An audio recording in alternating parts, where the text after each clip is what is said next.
deu uma direção de restauração. Eu fui orar para a ministração de hoje, e Deus tornou a falar muito no meu coração. Ministre sobre restauração, ministre sobre resgate. Esta ministração não foi montada segundo a minha vontade, ela foi montada segundo a direção de Deus. E quando Deus diz, anotem isso, tem alguém que precisa ficar atento a isso. Olha o tema: retornando para o propósito de Deus. Vamos ler? Retornando para o propósito de Deus. Aqui o texto é muito claro, a mensagem é muito simples. Jesus havia sido crucificado, os seus discípulos em algum momento ficaram desanimados, e por conta do desânimo, eles abandonaram o chamado que tinham e voltaram à sua velha vida. Eles eram pescadores e voltaram a pescar. Assim também é na vida de membros ou de servos quando estão desanimados. Ou seja, nós voltamos a fazer coisas que nós fazíamos antes de encontrar o Senhor Jesus. Eu então, buscando orientação de Deus, eu trouxe alguns tópicos para essa ministração. Tópico de número 1: o Senhor Jesus sempre resgata os desanimados. Projeta para mim o tópico de número 1, por favor. Lê junto comigo. Jesus resgata os desanimados. Preste atenção nisso, irmão. Antes de conhecer a Jesus, os discípulos eram pescadores. Mas talvez não seja o seu caso. Talvez o nosso caso é voltar a ouvir músicas mundanas. Talvez o nosso caso é voltar a ter pensamentos mundanos. Voltar a atividades de lazer ou práticas de lazer da nossa vida. Por exemplo, tem muitas pessoas aqui que eram atletas, e quando tiveram um encontro com Jesus, de alguma forma precisou diminuir isso. E agora, depois, quando aparece o desânimo, a gente volta com mais intensidade para esta vida de lazer, esta vida de prática esportiva, esta vida de voltar a fazer o que eu fazia antes de conhecer Jesus. Aliás, ouça isso: o cansaço e as frustrações nos fazem largar da missão de Deus e voltar para as coisas do mundo. Quem entendeu diz amém. Jesus quer resgatar muitas pessoas nessa noite. Pessoas que em algum momento desanimou, pessoas que em algum momento se frustrou, pessoas que se esfriaram e de alguma forma estão voltando a ouvir, por exemplo, aquelas músicas que você ouvia antes de conhecer Jesus e que Jesus tirou do seu coração, mas agora por causa do desânimo você voltou a ouvir elas. Jesus está falando assim: ó, volte para mim, filho, eu tenho propósito para você. Tópico de número 2. Hoje é um culto de ceia, eu tenho que ser muito rápido para não atrapalhar. O tópico de número 2 diz assim: Jesus nos resgata quando influenciamos outro com nossas dores. Jesus nos resgata quando, desanimados, influenciamos outro com nossas dores. Observa o texto, o verso de número 3, Pedro diz assim: eu vou pescar. Tinha outras 6 pessoas com eles. O que eles falaram? Nós vamos também. Projeta para mim, por favor. Eu quero que fique claro isso. 21, versos 3. Vou pescar, disse-lhe Simão Pedro. Nós também vamos com você, disseram. o desanimadão influenciou outras pessoas para entrar no desânimo dele e voltar a fazer coisas que eles já não faziam mais. E assim acontece conosco. Nós saímos do propósito de Deus e ainda levamos outras pessoas conosco. Sabe por que os nossos filhos não acreditam em Deus? Ou sabe por que os nossos filhos desistem de Deus? Porque nós desanimamos e nós culpamos pastor, culpamos igreja, culpamos ministério, culpamos pessoa, e os nossos filhos estão nos ouvindo. Aí quando passa o nosso desânimo, que a gente retoma, os filhos não voltam, porque você foi causador de levar o desânimo ao coração dele, e ele não tinha sua fé. Quem entendeu diz amém. Ah não, eles se enredaram para o mundo. Em algum momento nós influenciamos isso. Em algum momento nós levamos eles a sair do propósito. E nós levamos nossa família a desviar. E nós levamos pessoas amigas. Quantas pessoas que são da comunidade desistiram e levaram um monte de gente junto. E aqui, irmãos, eu não estou falando com voz de um pastor bravo, não. Eu estou falando com a voz de um Deus misericordioso que está dizendo a você: volte para o propósito de Deus. É interessante que quando nós estamos frustrados, quando nós estamos desanimados, as nossas ações diante de Deus envergonham mais do que inspiram. Perceba que quando nós estamos machucados, nós somos ásperos. Quando nós estamos machucados, a nossa boca, ela profere palavras mais duras. Quando nós estamos decepcionados, a gente é mais implacável. E tem pessoas nos ouvindo. E tem pessoas que nós estamos arrastando. E tem pessoas que nós estamos levando a ouvir aquilo. Quando passa, o grau da fé sua é diferente dele. Talvez você voltou. Eles não conseguiram voltar. A fé deles era um menor. Nós precisamos tomar cuidado. Tudo aquilo que nós fizermos quando nós estamos desanimados, nós podemos não só viver de migalhas, mas nós podemos levar outros também. Olha, aqui na igreja tem um caso, eu vou citar o meu irmão Mateus. Nosso irmão Mateus, há algum tempo atrás, já passou. Ele estava com algumas dificuldades, então ele foi tocar de novo num restaurante aqui da cidade. O ambiente familiar. Só que o Mateus foi tocar, e o ambiente ali não era o ambiente que ele toca como esse. E ele estava triste. E um casal de membros aqui da igreja foi neste local. E viram o Mateus. E uma pessoa me procurou e falou: pastor, olha, o Mateus estava tocando lá naquele lugar. O Mateus está com problema, ele estava com uma cara muito triste. Não tem como nós fazermos alguma coisa para ajudar o Mateus. E é interessante que foi feita uma ação. O Mateus se restaurou. O Mateus se recuperou. Está trabalhando, agora está ficando rico, viu, irmãos? Né? Eu vou parafrasear. Lembra a frase que o ladrão na cruz falou para Jesus? Lembra-te de mim quando tiveres entrado no paraíso. Eu vou falar para você: lembra de nós quando ficar rico, meu filho. Vou parafrasear, né? Saiu do problema, mas você percebeu, houve um olhar misericordioso, houve uma mão que se estendeu, e ele superou. Não houve crítica, não houve agressão, e de repente ele foi restaurado. Estava com dificuldade? Estava. Sabe o que ele fez? Se propôs a comer migalhas do mundo. Eu vou ganhar um trocadinho lá. Não, o teu Deus te supre em todas as necessidades. Não precisa se perder não. Quem entendeu, dê um glória a Deus aí. Não precisa desviar não, fica na fé aí, que o nosso Deus, Ele é capaz de suprir isso aqui, tudo.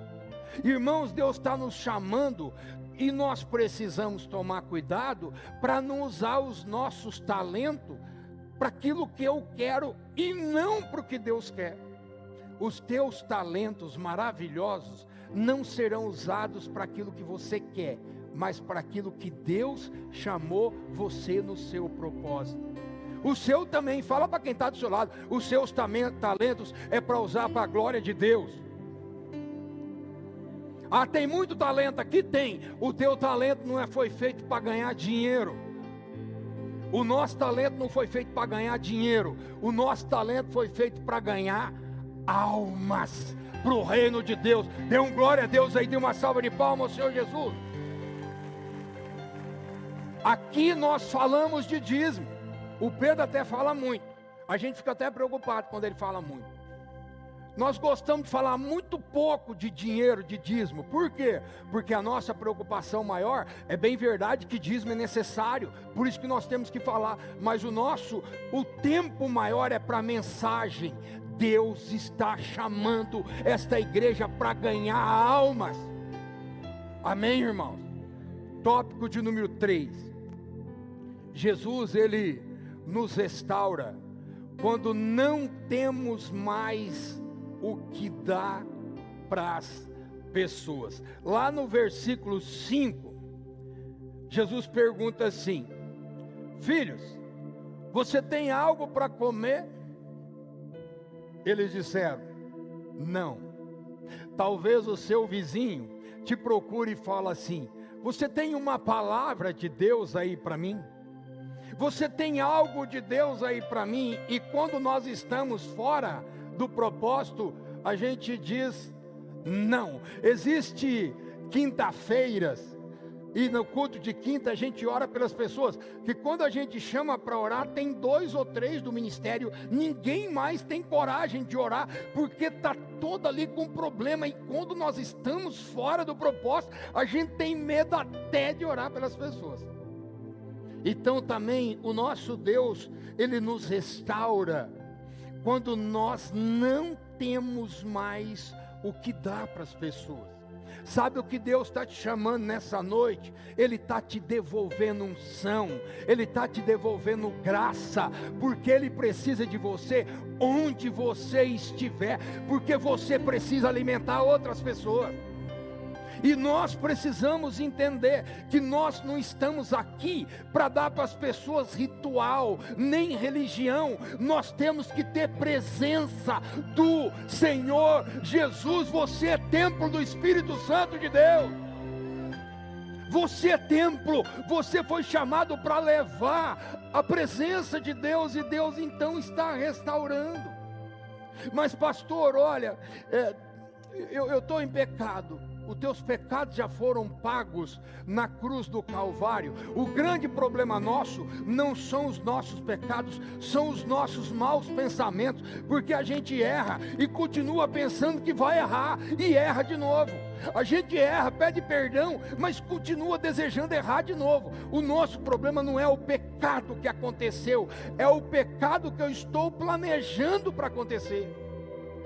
E aí nós temos que tomar cuidado, que a gente entra num ciclo vicioso.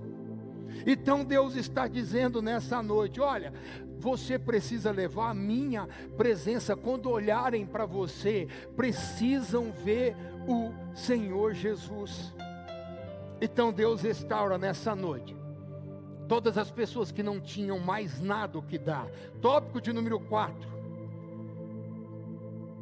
Deus também precisa fazer uma restauração quando não mais reconhecemos a voz e a presença dele. O versículo 7 diz assim: o discípulo a quem Jesus amava, um discípulo, sabe quem é, né? O que reclinou a cabeça no peito de Jesus. Este discípulo, ele diz assim, ó, é o Senhor. Ele chegou e reconheceu. Ele disse: é o Senhor. Por que isso? Porque nós muitas vezes, como membros e como servos e como discípulos de Deus, nós entramos no automático. E aqui tem um pecado terrível, irmãos.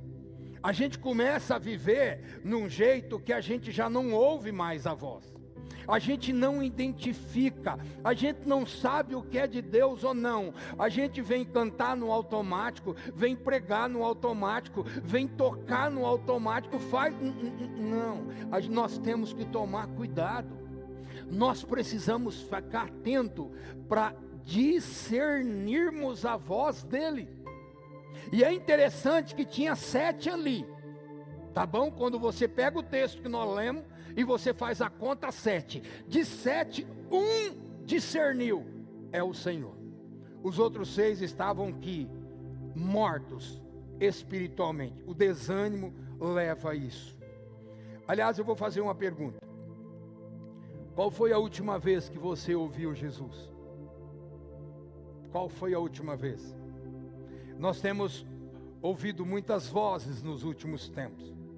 Aliás, as redes sociais têm muitas vozes, mas o Senhor Jesus, quando é que você parou, orou e disse: eu quero ouvir o Senhor hoje? Qual foi a última vez que você ouviu a voz dele dando uma direção e você seguiu a direção? Fala para quem está do seu lado: o Senhor quer falar com você e você não está ouvindo. Fala para quem está do seu lado. Aliás, o Senhor fala conosco e tem muitas poucas pessoas ouvindo. Deus quer restaurar o nosso coração. Seja mais íntimo com Deus. Dedique mais um tempo para ouvir o Senhor. O nosso tempo de oração tem sido cronometrado. A gente tem ajoelhado para orar já pensando que tem que levantar. Nós estamos acordando e sabemos que é o momento de levantar. A gente fica 5 minutos a mais, mas os 5 minutos a mais tem que ser descontado no tempo de oração, porque a empresa não pode esperar. E tudo que é relacionado à vida espiritual é no conta-gotas.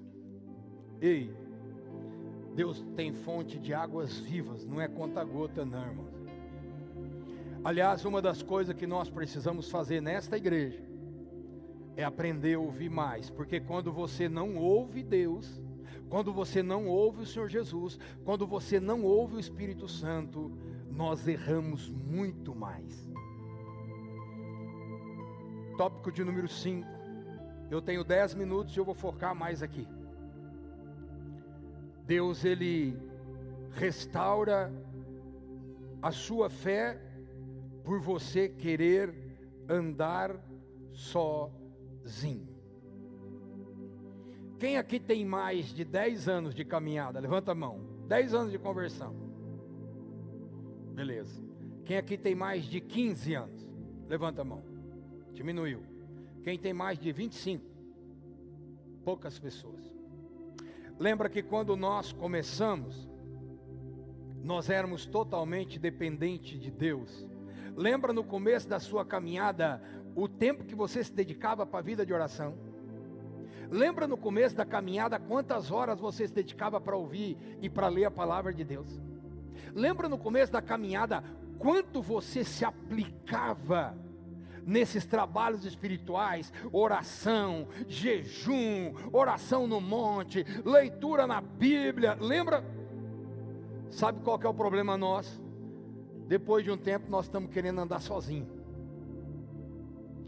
Eu já tenho uma certa experiência. Eu já tenho mais ou menos eu sei como faz. E aí a gente começa a cair num grande erro de querer andar sozinho. Vanderlei é a melhor voz que nós temos nessa igreja. Aí o Vanderlei sobe aqui para cantar, não precisa nem falar nada, ele só abre a boca. E o trem dá certo.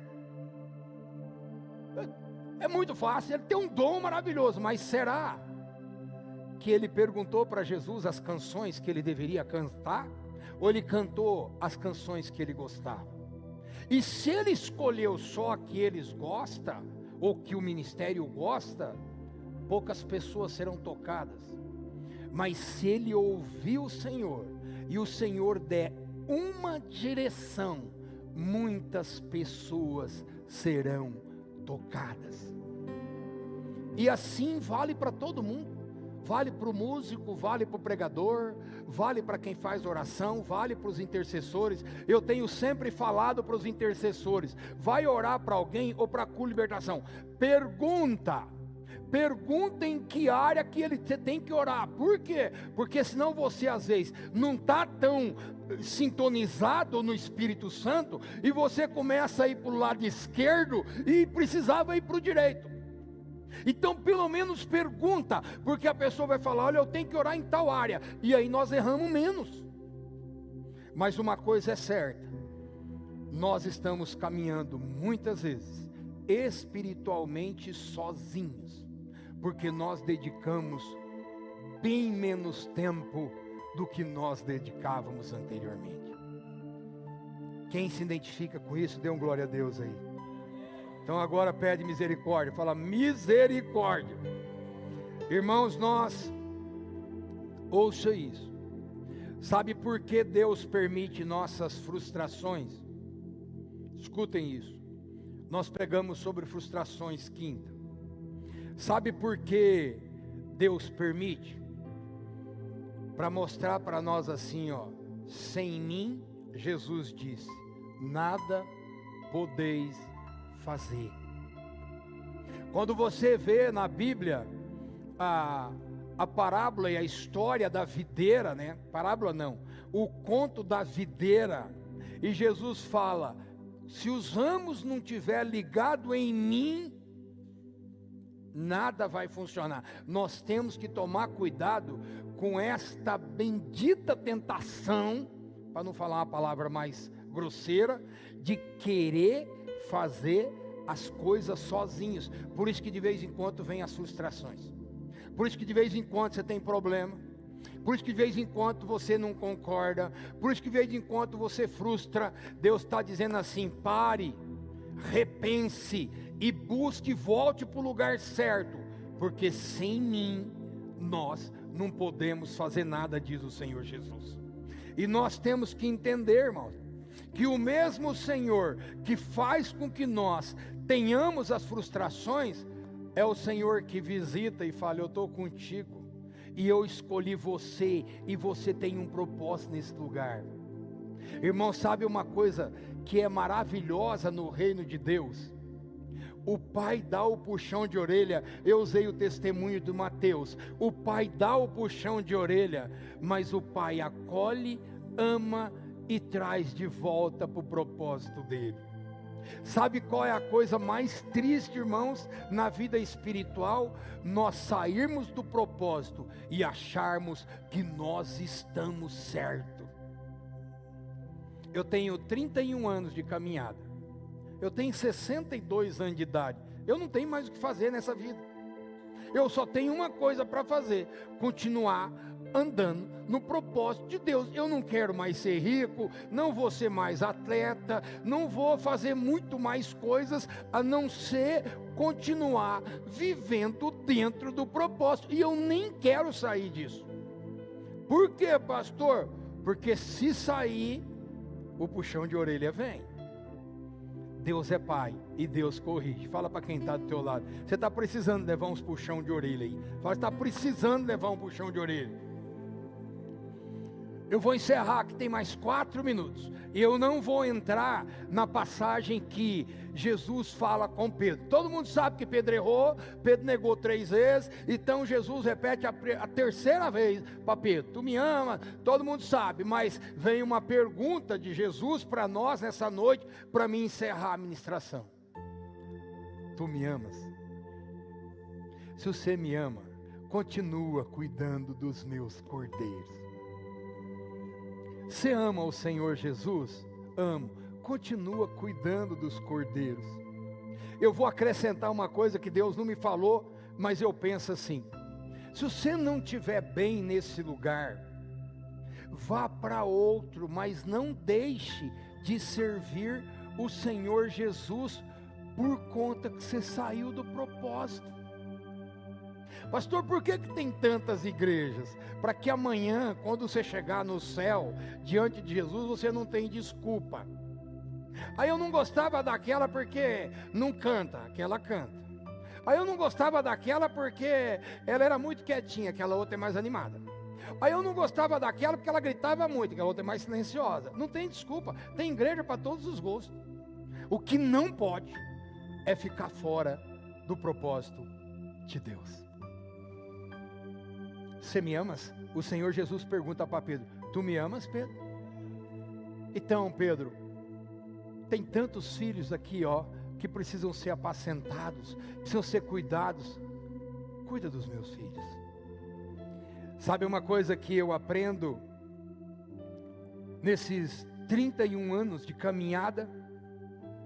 Tem muitas ovelhas que ainda não são deste aprisco, que Deus colocou no seu coração, que você tem que ajudar a salvar. Então temos um longo caminho para percorrer.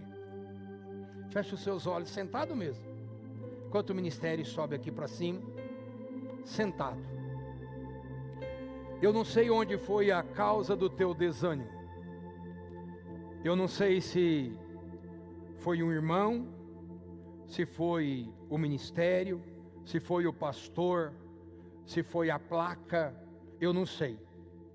Mas eu sei que nem eu e nem você fomos batizados em nome de uma placa, nem em nome de um pastor.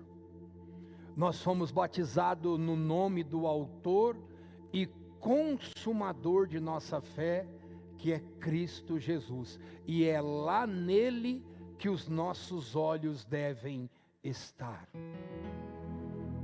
Deus está dizendo: volta para os meus propósitos. Volta para os meus propósitos. Volta a fazer as coisas que eu te chamei. Volta a servir-me com o mesmo afinco e com a mesma determinação que você tinha nos primeiros dias. Volte a servir o ministério que eu coloquei no seu coração, porque onde ninguém pode ir, você foi chamado, porque lá um dia você vai estar, e através de você alguma alma vai ser reconstruída. Ei filho, ei filha, este tempo nesta terra é muito curto, é uma rápida passagem. E o que importa no final desta vida não é olhar a nossa conta bancária, não é olhar quantos carros nós temos na nossa garagem, não é olhar quantas casas eu tenho de aluguel ou quantas empresas eu tenho. No final desta vida só tem uma pergunta a ser feita: eu vivi segundo o seu propósito? E aí Jesus fala: vinde à minha direita, benditos do meu Pai, porque foste fiel no pouco, e eu te confiarei muito mais. Deus está chamando você hoje. Em nome de Jesus, fica de pé. E Deus está chamando você para retomar os propósitos do Senhor. Oh, aleluia. Tudo entregarei. Sim, por ti, Jesus.